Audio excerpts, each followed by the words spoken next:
Hello everyone, Yash Sharma here. Very good evening to all of you. बात कर लेते हैं कल के मार्केट के बारे में। देखिए, जैसा मैंने आपको बताया था कि मार्केट अगर गैप अप खुलता है और खुलने के बाद ऊपर के ब्रेकआउट होता है तो सेकेंड हाफ में ब्रेकडाउन आएगा, लेकिन पूरे दिन मार्केट को साइडवेज रख लिया गया। ठीक है, इट्स ओके, रख लिया तो रख लिया, भाड़ में जाओ। लेकिन यहाँ जो पे ये सेलिंग प्रेशर हमें दिख रहा है इमर्ज होते हुए, साफ ये सेलिंग का वॉल्यूम है। आप इसको अच्छे से समझ जाओ तो अच्छी बात है, नहीं समझोगे तो बाद में समझ ही जाओगे जब मार्केट आपको इस ट्रैप में फंसा लेगा। मार्केट हिंट दे रहा है कि मैं अब यहाँ नहीं सरवाइव कर पा रहा हूँ, तो please try to understand market के पास नहीं है पोटेंशियल अब यहाँ से काफी ज्यादा और ऊपर जाने का। ठीक है, इंट्राडे चार्ट पे चलते हैं। इंट्राडे चार्ट पे क्या दिख रहा है?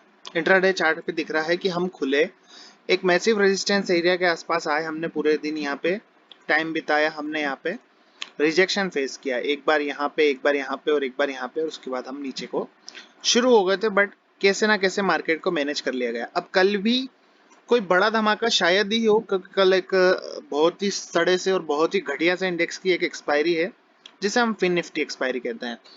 तो वो एक्सपायरी होना नहीं होना, वो एक दिन खराब करने का दिन है।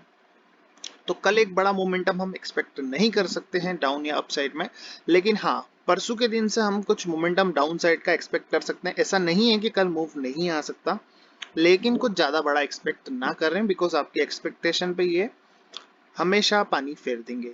ठीक है, तो चांसेस अब क्या रहेंगे बैंक निफ्टी निफ्टी के लिए? सबसे पहले निफ्टी में एनालिसिस कर रहे हैं तो बता दूं, निफ्टी ये गैप फिल करने के लिए कभी भी आ सकता है 18,500। इसके नीचे कोई क्लोजिंग आ जाती है, इसके नीचे कोई क्लोजिंग आ जाती है, तो आपको 18,350 तक के लेवल वापस से निफ्टी में आते हुए दिखने वाले हैं। ये बात आप मान लीजिए।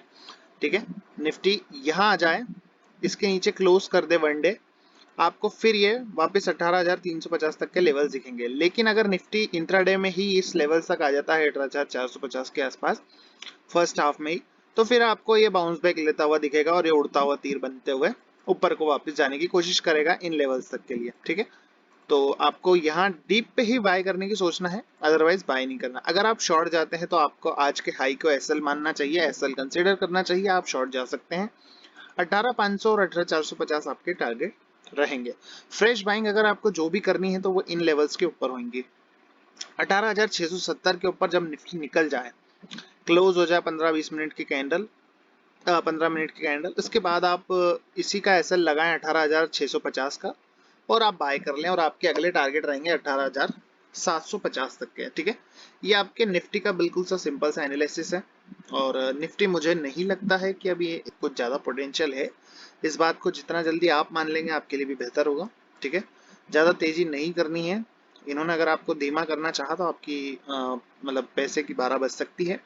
और यूएस मार्केट आज क्लोज है, दैट्स वाई एसजीएक्स निफ्टी फिलहाल एक फ्लैट टू नेगेटिव के मोड में चल रहा है। ठीक है, तो ये सब फ्लैट है।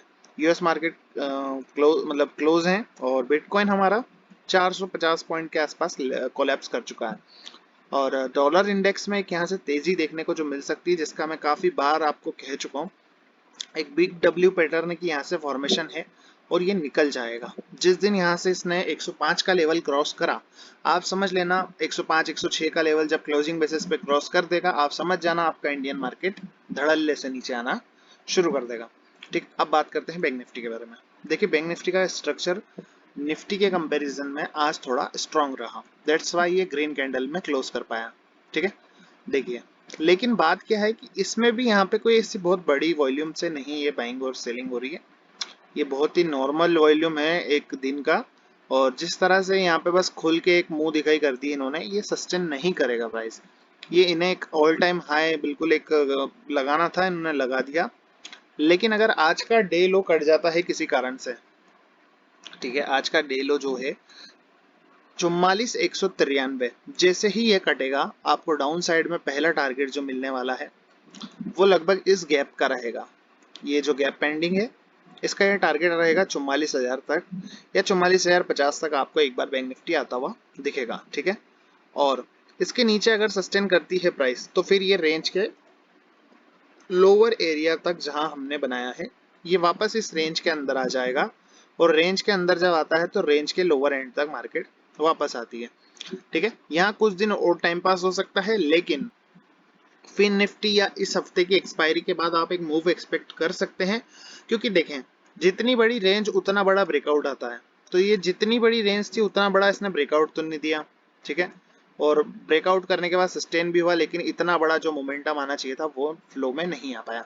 बिकॉज ऑफ लो विक्स के कारण हम ऊपर नहीं जा सकते, ये बात मार्केट को भी बहुत अच्छे से पता है।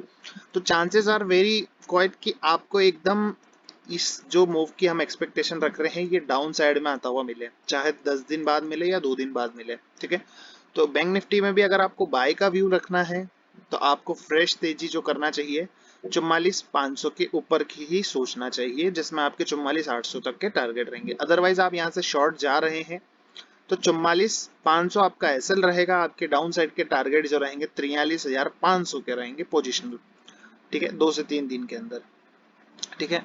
और फ्रेश बाइंग का इसमें भी कोई व्यू नहीं है। मैं तो कहता हूं कि आज अगर मार्केट जिस तरह से मैंने कल वीडियो में एनालिसिस करके बताया था कि अगर हम गैप अप खोलते हैं और ब्रेकआउट करके ऊपर ही जाते हैं तो सेकेंड हाफ में एक सेलिंग देखने को मिलेगी, बाकायदा देखने को मिलने वाली थी। ये देखो ये रेड कैंडल प्रेजेंट हुए हैं यहाँ पे मिलने वाली थी, बट आई डोंट नो कैसे इन्होंने इस चीज को मैनेज किया है। मेटल वगैरह को ऊपर रख के कर लिया थोड़ा बहुत, किसी से प्रेशर मतलब किसी का सहारा ले लेके ये रोज एवरी सिंगल डे इंडेक्स को ऊपर रख रहे हैं, बट इसका अब अंत निकट है, क्योंकि इंडिया विक्स अब थोड़े दिन की और बात है, फिर एक बड़ा स्पाइक लेना शुरू कर देगा और वॉलेटिलिटी रिटर्न आ जाएगी। तो मेरा व्यू है कि हमें बाय करके नहीं जाना है। अगर हम शॉर्ट जाना चाहते हैं आप तो जून जुलाई के पुट में जाएं, खुद को समय दें, मार्केट में समय की बहुत अहमियत है। इसे आप अपनी तरफ से समय दे दें, क्योंकि ये समय लेता नहीं है। ये जिस दिन इसको देना होगा उस दिन 1-2 दिन में ये आपके कितनी भी दूर के पुट आपको प्रॉफिट में खड़ा कर देगा। कितने भी दूर का मतलब ये नहीं कि 14,000 के खरीद के बैठ जाओ, थोड़ा कॉमन सेंस यूज करना उस जगह। और ये यस ट्रेड नाम से मेरा फ्री टेलीग्राम चैनल है, आपकी मर्जी हो तो आप इसे सब्सक्राइब कर सकते हैं, अन्यथा ना करें।